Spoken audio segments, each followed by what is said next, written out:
अगर तुम्हें लगता है कि बेन 10 सुपर हीरो है तो भाई देखो, तुम अभी बच्चे हो, तुम अभी बचपने में फंसे पड़े हो, तुम अभी तक बड़े ही नहीं हुए हो। तुम्हें सुपर हीरो अगर लग रहा है बेन 10 तो तुम बहुत बहुत बड़े वाले भाई भ्रम में हो और तुम गलत हो। क्यों?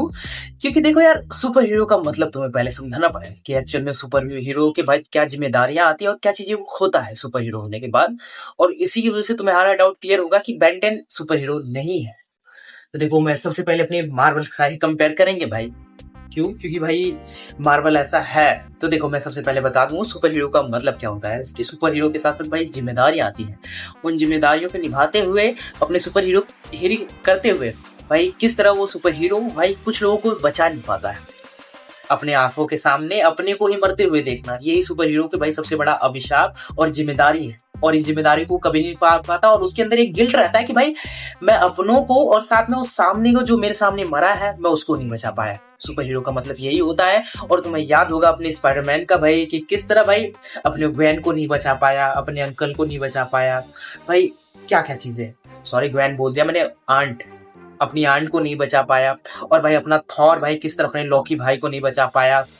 उसके सुपर हीरो होने का, उसका पावरफुल होने का क्या फायदा, वो अपनों को ही नहीं बचा पाते। ये कर्ज है। और साथ साथ में एक चीज और मैं तुम्हें याद दिला दूं कि अगर तुम्हें ये जो अल्ट्रॉन याद है एवेंजर्स का, जिसमें भाई काफी सारे लोग, इंसानों की डेथ हुई थी, तो भाई काफी सारे वहां सुपर हीरो थे, फिर भी उन्हें नहीं बचाया। हर किसी को नहीं बचा सकते तुम सुपर हीरो होकर।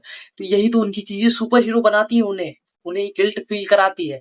और भाई अपना बेन 10 देखो, मैं मना नहीं कर रहा हूँ कि भाई बंदे ने बहुत बार यूनिवर्स बचाया है, अर्थ को बचाया है, अर्थ को तो कई बार बचाया है, उसकी कोई काउंटिंग ही नहीं, अनबीटेबल है। मैं मना नहीं कर रहा हूँ मैं, देखो, पर कभी तुमने कभी नोटिस किया है कि उसके सामने किसी इंसान की डेथ हुई है और बेन ने बचाने की कोशिश की और फेल हुआ? ऐसा कुछ तुमने नोटिस किया?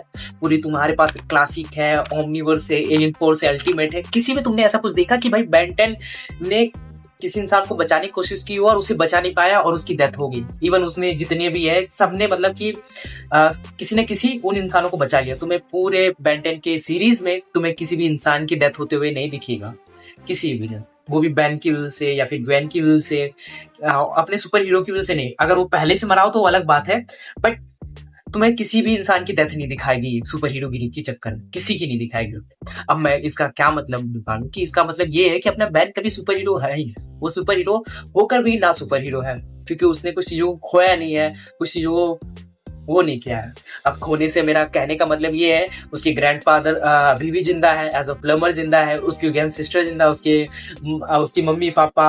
हाँ, जूली की अलग बात है कि जूली को उसने खो दिया, पर देखो जूली डेथ नहीं हुई, ब्रेकअप हुआ है, ठीक है, इतना ज्यादा कुछ भाई ने कुछ खोया नहीं, तो इस उसमें उसे सुपर हीरो कहने से इनकार करता हूँ। देखो, अब मैं तुम्हें बता दूं कि मैं बेन 10 की बात कर रहा हूँ तो तुम्हें काफी सारे लोग भाई सर के ऊपर से बाउंड होने जा रहा होगा, आई नो, पर मैं तुम्हें बताता हूँ कि एक्चुअल में बेन 10 है क्या। बेन 10 देखो एक कार्टून शो है जो कि भाई 2005 से मे भी स्टार्ट हुआ था, और ये कार्टून नेटवर्क पे आता था, क्योंकि भाई उस टाइम पे ये बहुत प्राइम था और भाई काफी लोग का फेवरेट था, इवन मेरा भी पर्सनल फेवरेट है।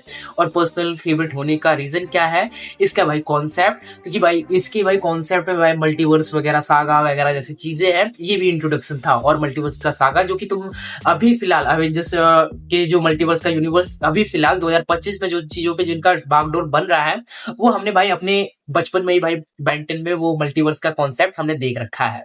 तो इसे एक तरफ से कॉपी भी बोल सकते हो या फिर इंस्पायर भी बोल सकते हो, तुम्हारी मर्जी। जहां पर अब मैं तुम्हें विदाउट स्पॉइल की तुम्हें बेन 10 की स्टोरी बताता हूँ एक्चुअल में बेन 10 है। तो देखो, बेन 10 ऐसा है जहां पर बेन 10 की स्टोरी कुछ ऐसे टेक प्लेस रखती है। बेन नाम का एक लड़का रहता है जो कि भाई अपने समर वेकेशन में अपने ग्रैंडफादर मैक्स टेनिसन के साथ घूमने के लिए निकलता है। और भाई वो जहां पर निकलता है वहां पर एक जंगल पे वो रुकता है। जंगल में भाई सडनली एक भाई पोर्टल टाइप का आता है जिसमें एक वॉच रहती है, और वो वॉच भाई अपने बेन 10 के हाथ से भाई चिपक जाता है। और बेन 10 के हाथ से चिपकने के बाद हमें पता क्या चलता है कि भाई वो वॉच नॉर्मल वॉच नहीं है, वो वॉच में एक एबिलिटीज है जो कि भाई किसी भी इंसान को जो वो वॉच पहनेगा उसको भाई वो 10 डिफरेंट मॉन्स्टर या एलियन में भाई तब्दील में कर सकता है कुछ टाइम के लिए। और भाई तब्दील करने के साथ साथ भाई उन मॉन्स्टर की पावर वो यूज कर सकता है, जहां पर भाई बेन को वो पावर्स मिलती है एक्सीडेंटली। मैं ऐसा क्यों बोल रहा हूँ, तो देखो मैं बता दूं, एक्चुअल में वो वॉच उसके ग्रैंडफादर मैक्स टेनिसन के लिए बना रहता है। तो भाई वो वॉच उनके लिए क्यों बनी रहती है, क्योंकि भाई वो प्लमर रहते हैं। प्लमर का मतलब ये रहता है कि भाई जो अर्थ पे, जिस अर्थ पे उनका ये कार्टून एग्जिस्ट करता है, मतलब कार्टून में, तो भाई वहां पर प्लमर रहते हैं। प्लमर वो रहते हैं, वो लोग रहते हैं जो भाई पूरे अर्थ को सेव करते हैं एलियन खतरों से, एलियन लोगों से वो लड़ते हैं, उन्हें प्लमर कॉल किया जाता है, प्लमर बोला जाता है। तो भाई मैक्स टेनिसन के लिए भाई ये स्पेशली ये वॉच बनाई जाती है। यूनिवर्स का सबसे पावरफुल हथियार ये वॉच रहते हैं, जिसे ओमनीट्रिक्स के नाम से भी जाना जाता है। और भाई वो मैक्स टेनिसन के लिए बना रहता है, पर बेन का डीएनए थोड़ा सा सेम होने की वजह से वो वॉच उनसे चिपक जाती है अपने बेन 10 से। और भाई बेन 10 से वो वॉच रिटर्न लेने के लिए जो उसका क्रिएटर रहता है उसका नाम रहता है एजमथ। भाई एजमथ जो कि पूरे गैलेक्सी का भाई सबसे स्मार्टेस्ट जीव, सबसे स्मार्टेस्ट एलियन रहता है, और उसी ने उस वॉच को बनाया रहता है। वो लेने की भी कोशिश करता है, पर ग्रैंडपा मैक्स यकीन दिलाता है कि मेरे से भी अच्छा प्लमर बनेगा। भाई यही स्टोरी है कि भाई किस तरह भाई अपना बेन 10 खुद को प्रूफ करता है कि वो जिस चीज के लिए वो बना नहीं है, फिर भी उस चीजों को सडनली एक्सीडेंटली मिलने के बाद भी उन चीजों को प्रूफ करता है। और यही चीजें बहुत अच्छी लगती है इस यूनिवर्स का। और भाई सच बता रहा हूँ कि ये चीजें सुन के कितना प्यारी लगती है कि भाई तुम भाई कि एक वॉच की वजह से एलियन में बन सकते हो, तुम सुपर हीरो बन सकते हो, उड़ सकते हो, तुम्हारे 4 हाथ हो सकते हैं, फोरआर्म्स जैसे बहुत सी चीजें। भाई बहुत इंटरेस्टिंग और बहुत क्यूरियोसिटी लगती है और बहुत ज्यादा पर्सनल फेवरेट बनाती है। इस वजह से भाई मैं बेन 10 का बहुत दीवाना हूँ बचपन से। और भाई जब मैं 10th में था तो भाई मेरे पास पर्सनल फोन आया, तो मैं बोला कि भाई कार्टून नेटवर्क पे भाई मैं कहाँ दूसरों की घर पे जा जाके भाई आंटी प्लीज लगा दो रिक्वेस्ट कर करके मैं देखता था। अब भाई पर्सनल फोन आया, क्यों नहीं सीरीज को कंप्लीट किया। जब मैंने खत्म किया तो भाई फिर अब मेरे को भी मतलब कि आफ्टर 5-6 साल बाद अब मेरे को भी चस्का है कि क्यों ना भाई बेन 10 को भी कवर किया जाए, क्योंकि भाई ये कितनी इंटरेस्टिंग कितनी कमाल की चीज थी, क्यों ना इस पे भी बात किया जाए। तो फिर मैं वही बात कर रहा हूँ। तो बेन 10 की स्टोरी यही रहती है, जिसमें भाई काफी सारी मतलब कि उस वॉच को लेने के लिए एलियंस अटैक करते हैं, फिर बाद में और भी एलियंस वगैरह आते हैं जिनमें यूनिवर्स का भाई खतरा और भाई पूरे अर्थ का डिस्ट्रॉय वगैरह बहुत सी चीजें आती हैं, जिनमें बेन 10 उन चीजों को रोकता है, स्टॉप करता है। ये चीजें बहुत मजा आता है देखते हो। और भाई मैं लिटरली बता रहा हूँ, अगर तुम अपने बेन 10 के ओजी फैन हो तो भाई तुम्हारे लिए कुछ कुछ क्वेश्चन है, मैं तुम्हें चेक करना चाहते हो कि तुम खुद को बेन 10 का फैन बताते हो, तो भाई तुम बताना मुझे कुछ कमेंट में, कुछ चीजें अभी पूछूंगा। तो ये अपनी स्टोरी रहती है बेन 10 की। तो तुम समझ के मैं कैसे कंपेयर कर रहा हूँ। और भाई उसकी इस पावर वगैरह की वजह से, यूनिवर्स को इतनी बार बचाने की वजह से उसे सुपर हीरो लोग कॉल करते हैं, ठीक है। बट तुम बताना कि उसने कहीं पर सेक्रीफाइस वगैरह जब नहीं दिया है, और साथ साथ में भाई इंसानों को अपने सामने मरते हुए नहीं देखा, उसके अंदर गिल्ट नहीं है कि मैं इस इंसान को बचा नहीं आया, तो वो खुद को सुपर हीरो कहलाने का मेरे अकॉर्डिंग कोई हक नहीं है अपने बेन 10 को। मैं इस वजह से बोल रहा हूँ। तुम अपनी ओपिनियन बताओ भाई, क्या सच्ची में अपना सुपर हीरो है बेन 10? अब तुम अपने ओपिनियन बताओ कि भाई वो किसी को ना मरते हुए सामने देखा है, ना कुछ सेक्रीफाइस दिया है, तो वो कैसे ग्रेट सुपर हीरो बन जाता है। अगर तुम्हारे मन में कोई थॉट्स हो इससे रिगार्डिंग तो प्लीज मुझे कमेंट में जरूर ड्रॉप डालो। अब थोड़ा ओजी फ्रेंड के लिए, मतलब ओजी बेन 10 के फैंस के लिए कुछ क्वेश्चन।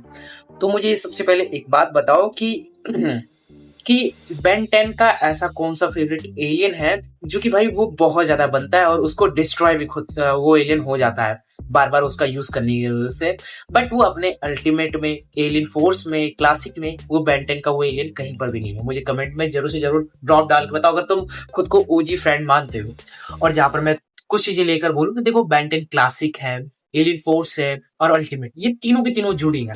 और भाई ओमनीवर्स जुड़ी हुई नहीं है। मैं एग्री करता हूँ, बिल्कुल एग्री करता हूँ भाई कि वो जुड़ी हुई नहीं है। बट भाई प्लीज अगर तुमने ओमनीवर्स नहीं देखा है तो उसे भी देखो। ओमनीवर्स देखने का रीजन इसलिए क्योंकि मल्टीवर्स जैसी चीजों कॉन्सेप्ट को उन्होंने इंट्रोड्यूस करा रखा है। और भगवान न करे ऐसा कुछ हो कभी कि अगर बेन 10 का इस कॉन्सेप्ट को आगे बढ़ाया जाता है तो भाई देखो, ओमनीवर्स को ये मल्टीवर्स का एक पार्ट बता देंगे, एक और दूसरा अर्थ बता देंगे, एक दूसरा बेन बता देंगे, जैसा स्पाइडरमैन की मूवी में किया था इन लोगों ने, मार्वल्स वालों ने, कि जितने भी स्पाइडरमैन, तीनों को स्पाइडरमैन दिखाया उन्होंने, तो उन्होंने बताया कि अल्टरनेट और दूसरे मल्टीवर्स के ये स्पाइडरमैन से वैसे ही ऐसा हो कि अपना ओमनीवर्स वाले बेन 10 को वो लोग ऐसा दिखा दें कि भाई ये ओमनीवर्स सीरीज जो तुमने देखा तो भाई ये मल्टीवर्स का एक अल्टरनेट पार्ट है। ऐसा भी होकर ये भाई आराम से इस कहानी को आगे बढ़ा सकते हैं। और ओमनीवर्स भाई तुम्हें फिर भी मैं बोलूंगा, रिकमेंड करूंगा, अल्टीमेट एलियन फोर्स के अलावा, क्लासिक के अलावा तुम्हें देखना चाहिए ओमनीवर्स, क्योंकि भाई उसमें लाइफ ऑफ ट्री, साथ साथ में भाई क्या बोलते हैं, मल्टीवर्स जैसी चीजें, कॉन्सेप्ट वगैरह बहुत सी चीजें हैं, टाइम ट्रेवलिंग वगैरह बहुत सी चीजें। इस वजह से मैं बोल रहा हूँ उसे मस्ट वॉच है, उसे मत छोड़ो। मैं मानता हूँ कि लुक वगैरह थोड़ा बैन का चेंज हो गया है, स्टोरी थोड़ी चेंज है, बट भाई जब देखना शुरू करोगे तुम्हें वो भी पसंद आएगी, तो प्लीज उसे भी वॉच करो। और भाई तुम बताओ कि तुम्हारा बेन 10 का फेवरेट एलियन कौन सा था, और बेन का कौन सा क्लासिक में था और एलियन फोर्स में कौन सा था, और अल्टीमेट में कौन सा फेवरेट था, ये कमेंट में मुझे जरूर जरूर बताओ। अगर तुम मेरे से अगर मेरे मन की बात जानना चाहते हो कि अभिषेक तुम्हारी कोई फेवरेट बेंटन की इकलौता बताओ, तो मैं पता है क्यों किसको मतलब बोलूंगा, मैं रैत को बोलूंगा। मैं रैत का फैन इसलिए हूँ क्योंकि वो बड़बोला है। वो इवन होता नहीं है कि दीवार से भी टकरा जाना, और दीवार को ही मतलब तुम जानते हो कि भाई वो दीवार है, वो बोल नहीं सकता, उसको कोई फीलिंग नहीं, फिर भी तुम उससे सुना रहे हो कि बहन के रोड़े तुम मेरे से कैसे टकराए। ये सब चीजों को भाई मुझे इसलिए रैप बहुत पसंद है, इसी रीजन से मुझे रैप बहुत पसंद है कि भाई वो बड़भोला है और भाई पावरफुल भी है। भाई तुम जानते हो उसके पावर पोटेंशियल, इस वजह से मुझे रैप मेरा पर्सनल फेवरेट है। और भाई तुम अपने ओपिनियन सारे के सारे बताओ, तुम्हारे फेवरेट एलियन से लेके, और मैंने जो दावा किया कि भाई सुपर हीरो नहीं है बेंटन, उसके ऊपर तुम्हारा क्या थॉट्स वगैरह, हर एक चीज। और ओजी फैन हो तो भाई मेरे क्वेश्चन का जवाब जरूर से जरूर देना, नहीं तो तुम्हें कोई हक नहीं है बेंटन का अपना फेवरेट और फैन खुद को बताना। और भाई यहाँ तक वीडियो देख रहे हो तो यार मैं ये नहीं बोलूंगा कि चैनल को सब्सक्राइब करो, मैं इतना बोलूंगा कि अगर तुम्हें लगता हो I am the deserving person, तुम्हें लगता है कि बंदा मेहनत कर रहा है, सही बात कर रहा है, तुम्हें पसंद आ रहा हो, तुम्हें जब तब लगे तब यार सब्सक्राइब करना। जब तुम्हें लगे कि मैं तुम्हारा दिन जीत रहा हूँ तो यू कैन भाई तब सब्सक्राइब करना, क्योंकि बिना मतलब का सब्सक्राइब करने कोई मतलब नहीं है, तुम देखोगे है नहीं, और बोलूंगा तो कौन सा मेरे तुम सुनोगे, जब तुम्हारा मन करे तब करना। बस आज वीडियो में इतना ही, मिलता हूँ किसी नए वीडियो में। और भाई तुम्हारे कोई इंटरेस्ट की भाई कार्टून जो तुमने देखी हो, जो तुम मुझे सजेस्ट करो कि भाई तुम ये देखो, तुम्हें ये भी पसंद आएगी, तो भाई मैं देखने के लिए क्यूरियस हूँ। क्योंकि भाई देखो मेरे पास डीडी फ्री वाला डिश था, मैं आंटियों के घर पे जाकर भाई मैं बेंटन देखता था। तो मैं इतना बता दूं, मैंने बहुत से शोज वगैरह नहीं देखे हैं, जिसकी वजह से भाई तुम अगर मेरे को कोई सजेशन देते हो कि भाई तुम्हें ये शो देखो और इस पे भी वीडियो चाहिए, मैं बनाऊंगा। और सच में मैं भी देखना चाहता हूँ कि भाई तुमने जो सजेशन दिया है वो सच्ची में अच्छी नहीं, उस टाइम का वो शो कैसा था, इस पे मेरा क्या ओपिनियन है वो चाहते हो तो भाई मुझे कमेंट में उस चीज को भी बताओ। तुम पर्सनली अपना कोई सा भी फेवरेट शो हो, कोई सा भी तुम बोल सकते हो, कोई सा भी हो भाई, मैं देखूंगा और वीडियो बनाऊंगा पक्का जब भी टाइम मिलेगा। और भाई बस अब मुझे कुछ और नहीं बोलना, मिलता हूँ इस वीडियो में, चलो बाय।